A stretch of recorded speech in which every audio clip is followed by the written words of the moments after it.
Oi, pessoal! Então, essa videoaula é sobre o processo inferencial, ou seja, quando a gente quer concluir a partir da amostra para a população através do método de estimação. E, particularmente, esta videoaula trata da obtenção e interpretação de intervalos de confiança. Então, nós temos duas maneiras de fazer estimação. Uma delas é obtendo o que a gente chama de uma estimativa pontual. Quando a gente encontra um único valor numérico para estimar o valor do parâmetro, nós estamos, então, dentro do que a gente chama de estimação pontual, em que a gente obtém uma estimativa por ponto, pontual, tá? Se a variável de interesse ela é quantitativa, o mais comum é que estejamos interessados em estimar a média. Se a variável for qualitativa, o mais comum é que estejamos interessadas em estimar a proporção daquela variável. O outro método, então, que nós temos, que daí na verdade, bastante conhecido em algumas áreas, né, é fazer o que a gente chama de estimativas por intervalo. Então, qual é a ideia aqui? Um intervalo de valores ele é usado para fazer a inferência sobre o tal do parâmetro desconhecido da população, tá? Ele é mais popularmente conhecido como intervalo de confiança, né? E ele nada mais é, então eu vou ler até o que está aqui, né? Do que um refinamento da estimativa pontual, de modo que este intervalo, então, tem uma certa probabilidade, que a gente traduz para a confiança, de conter o verdadeiro valor, ou seja, de conter o valor do parâmetro.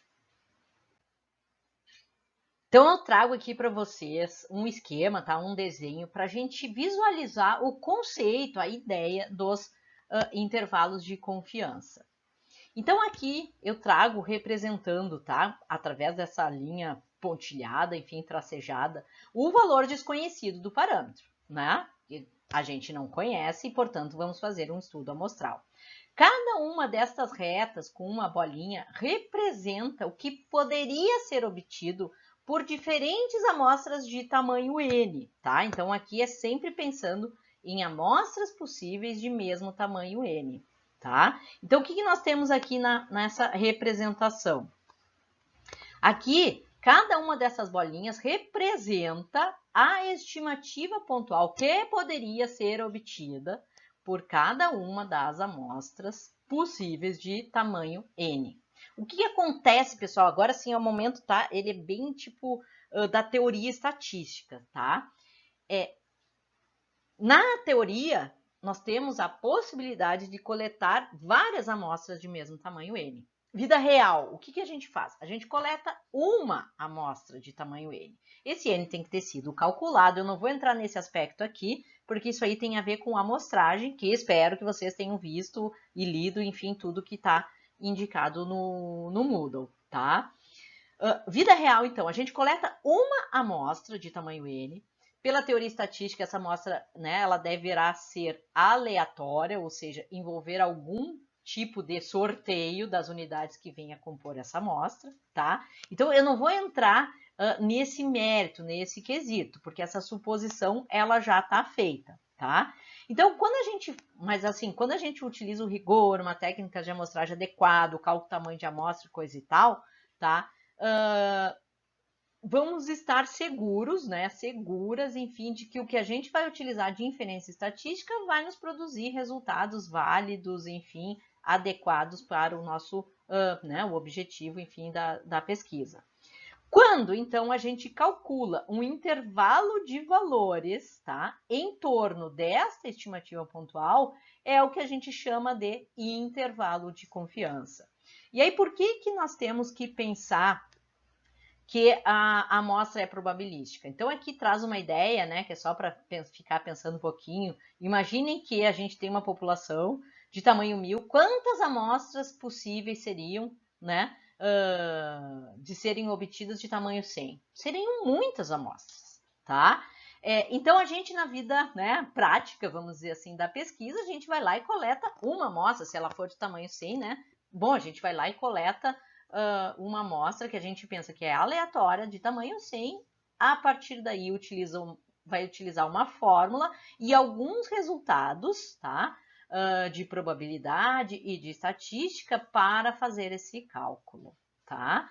O que acontece? A ideia é de que este intervalo, vejam, então aqui no exemplo, né, desta figura, nós temos amostras de um mesmo tamanho n, né? Algumas, na verdade, a maior parte, né, do que está aqui na figura, inclui o valor verdadeiro, mas só para ilustrar, né, nós temos aqui uma amostra que, caso ela tivesse sido coletada, ela não incluiria o valor verdadeiro. É claro que a gente não tem como saber, tá? Qual foi dessas amostras que a gente coletou. O que a gente faz, né, sendo a probabilidade, né, digamos assim, envolvida na seleção dessa amostra, é mais provável, que é o que esse desenho nos mostra aqui, né, que a amostra coletada venha realmente conter o verdadeiro valor.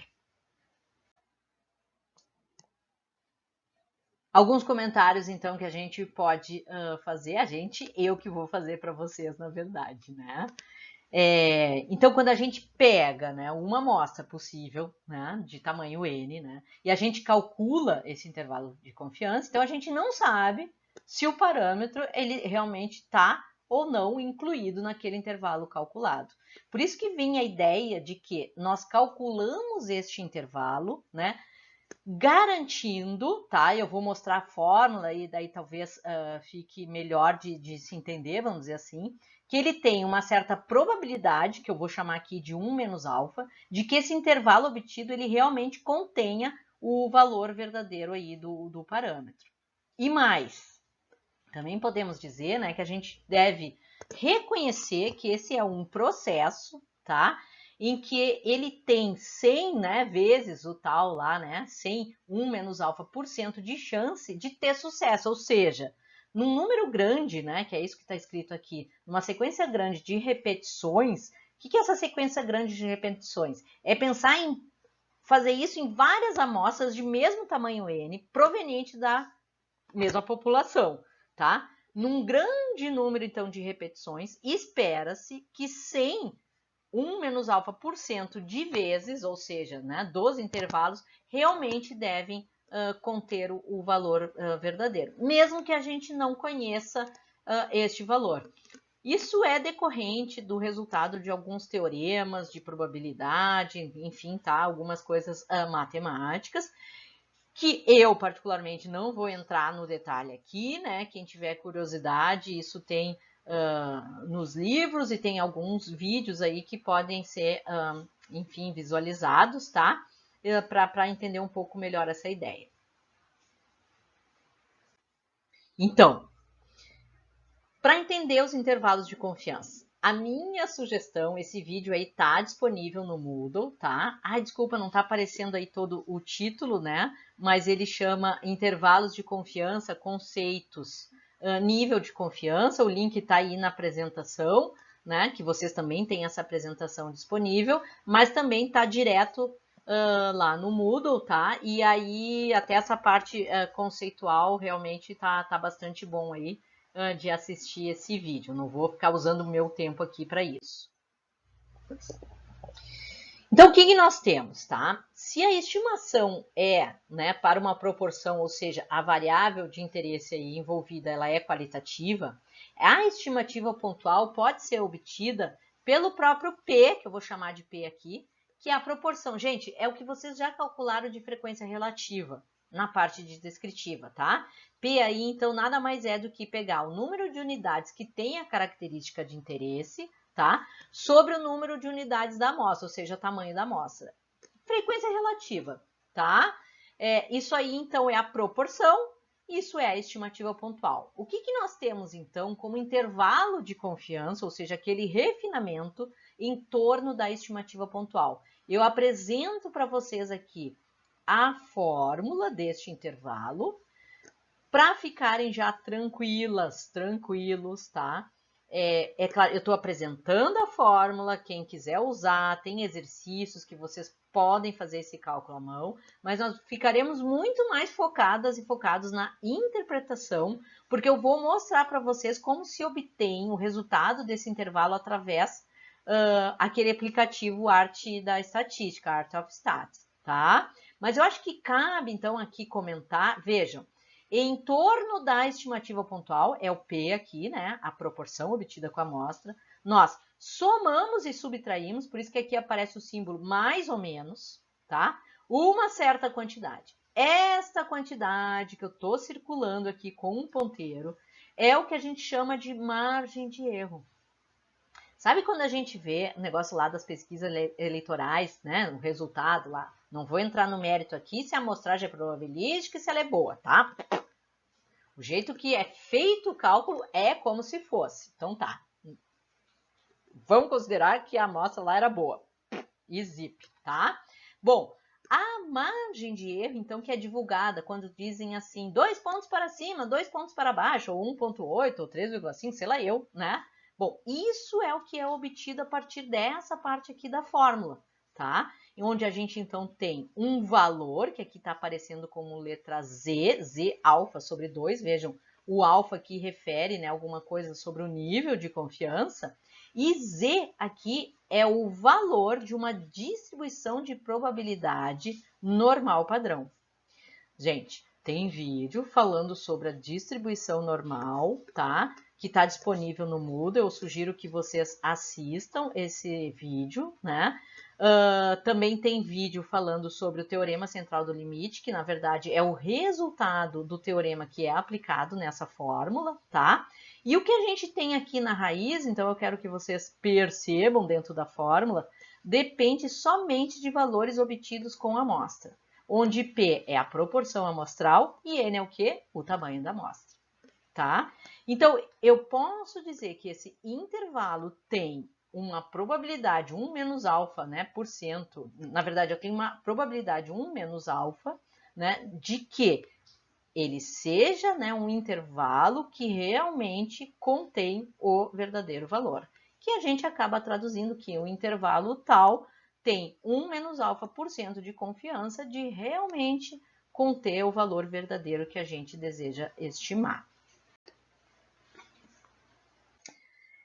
Trago para vocês aí, então, um exemplo, né? Em que a historinha é a seguinte: uma amostra aleatória de 400 usuários de material de informática revela que 280 deles preferem a marca X de impressora. A ideia aqui é calcular, tá? E interpretar as estimativas pontual e por intervalo. Já tendo definido aqui, né? Já está definido que este intervalo deverá ser calculado com 95% de confiança. Bom, estimativa pontual, né? Nada mais é do que calcular a proporção amostral, que é o número de usuários que preferem a marca X, né, de impressora, sobre o tamanho de amostra, né, da amostra. 280 sobre 400, que é 0,7. Gente, se vocês quiserem utilizar, por exemplo, regra de 3 aqui, é a mesma ideia da frequência relativa, né? Se 400 é 100%, 280 é X, nesse caso aqui, que prefere a impressora da marca X. Nós podemos interpretar, então, isso aqui da seguinte maneira. Estima-se que 70% dos usuários, população de usuários de material de informática, prefere a impressora da marca X. Intervalo de confiança, tá? Agora eu vou dar uma dica para fazer o cálculo, né? Sejam aventureiras, né? Sejam ousados aí, tá? Façam pelo menos uma vez um cálculo à mão de um intervalo de confiança para proporção até mais tranquilinho, talvez, não sei, tá? Do que para a média que a gente vai ver na sequência. Bom, mas o que nós temos aqui, tá? A dica que eu quero dar. Para calcular intervalo de confiança para a proporção, o valor da proporção tem que estar entre 0 e 1. Ele não pode estar já multiplicado por 100 e fazer essa interpretação. 70%. Não, tá? Não pode pôr 70 aqui, porque daí a matemática aqui não vai funcionar. Bom, o que dizia a fórmula, né? P mais ou menos o valor de uma distribuição Z de probabilidade que multiplica a raiz de P, 1 menos P, sobre tamanho da amostra. Esse valor 1,96, ele é proveniente, então, de uma tabela que está lá pronta, tá?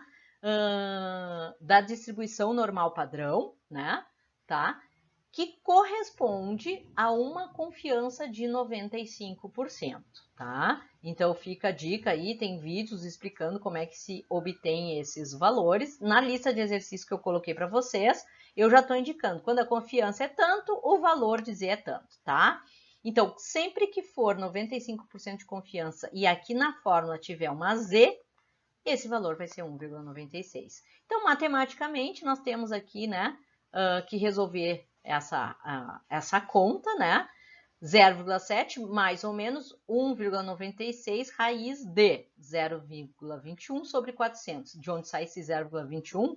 0,7 vezes 0,3, que é o resultado de 1 menos 0,7, tá? Resolvendo, então, o resultado aí, né? Chegando no resultado da raiz quadrada dessa fração, multiplicado pelo 1,96, o valor obtido, né? Toda essa conta vai ser a margem de erro. Então, aqui eu já coloco, né? Que nós, para calcularmos o intervalo de confiança, a gente pega o valor da estimativa pontual menos a tal da margem de erro para obter o limite inferior, o valor da estimativa pontual mais a margem de erro que a gente, então, obtém o valor do limite superior. Nesse caso aqui, o intervalo, então, é 0,655 até 0,745. Traduzindo, nós podemos dizer que, né? Então, além da gente estimar que 70%, né, da população de usuários prefere a marca X, sabemos que o intervalo que vai de 65,5% a 74,5% deve incluir o verdadeiro valor de preferência da impressora da marca X, né, com 95% de confiança. Essa é a interpretação do intervalo, tá? Coloco aqui, né, para vocês verem como que é a fórmula da estimação né, estimação para a média. Então, pontualmente é a própria média amostral, que é x barra, e por intervalo nós temos, né, temos até alguma variação aqui, porque aqui aparece uma z e no outro a fórmula aparece uma t, mas a ideia é exatamente a mesma que eu acabei de mostrar para vocês com a proporção. Em torno da estimativa pontual, que no caso é aqui obtida por x barra, nós fazemos mais ou menos uma certa margem de erro. Como que se calcula essa margem de erro? Tá? Colocando o valor de uma distribuição de probabilidade conhecida que multiplica, nesse caso aqui, sigma sobre raiz de n, onde sigma é o desvio padrão, tá? Que neste caso a gente deveria conhecer, porque sigma aqui representa parâmetro.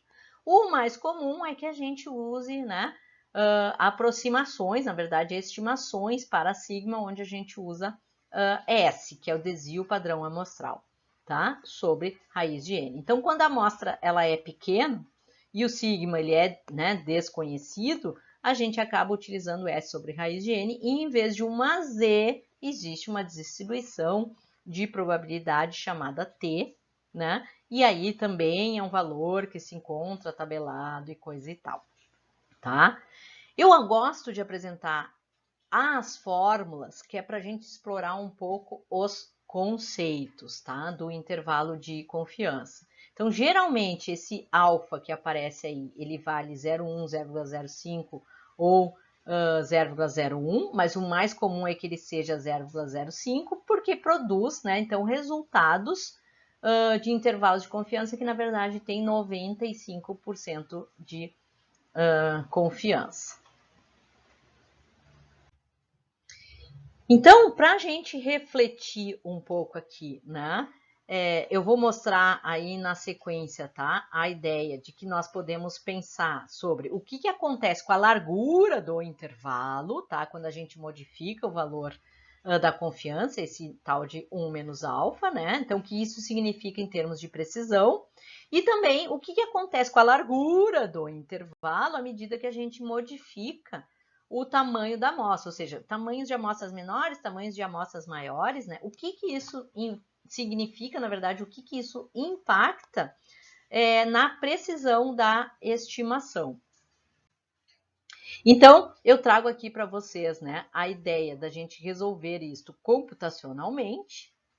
Então, a minha sugestão é que vocês utilizem, né, como eu tenho utilizado pra caramba, tá? Esse aplicativo online, a Arte da Estatística, né? O Art of Stat, que já tem link no Moodle mostrando como que usa esse aplicativo, né? O primeiro vídeo que eu coloquei lá no Moodle é fazendo estatística descritiva, né? Mas ele tem toda essa parte inferencial também que a gente vê neste curso aqui. Então, sobre os intervalos de confiança para a proporção, né? A minha sugestão aqui, né? Tem o link, tá? Já, né? Se vocês forem pegarem os slides, já tem o link direto para a parte do intervalo de confiança. Então, resolvendo o exercício que eu resolvi aqui, colocando, né, os cálculos, tá? Dos usuários de informática, e também tem uma sugestão aqui com valores para vocês calcularem computacionalmente o intervalo de confiança para a média. Minha sugestão, gente, façam isso, tá? Não tenham medo de explorar essa parte computacional que é realmente sensacional, vamos dizer assim, a facilidade que hoje em dia a gente tem. Onde é que eu mostro então essa facilidade? Eu gravei, né, 2 vídeos aí para vocês, onde onde eu mostro então o cálculo do intervalo de confiança para a proporção e o intervalo de confiança para a média. Vocês já têm disponíveis aí no YouTube, tá? Esses vídeos em que eu mostro essa parte computacional. Para concluir, eu só quero então, né, indicar para vocês. Então, eu tenho print aí do que foi produzido, né, com o exemplo da média, tá? Então, vejam se vocês conseguem reproduzir estes resultados aí que estão aparecendo nesse slide, né? E aí eu quero só comentar com vocês, então vejam, tem toda a parte aqui da estimação, né? Então, ó, a estimativa pontual com o valor aqui do exemplo, né? E a chamada margem de erro, tá? Que vocês poderão, então, fazer. No slide anterior lá, vocês têm todas as informações para conseguirem reproduzir através do cálculo à mão, vou dizer assim, tá? E veja que aqui aparece o símbolo mais ou menos exatamente como eu venho usando. E aqui estão os valores, então, dos limites, né? Inferior e superior, tá? E vejam, né, considerando aí 95% de confiança. Assistam os vídeos para verem mais detalhes, tá legal? E fica aí a sugestão, então, de material complementar, né? Tem vídeos, tem slides e tal. E o capítulo 9 do livro do Barbeta é uma baita mão aí para vocês estudarem aí um pouco mais sobre os intervalos de confiança. Por hoje era isso. Tchau, gente!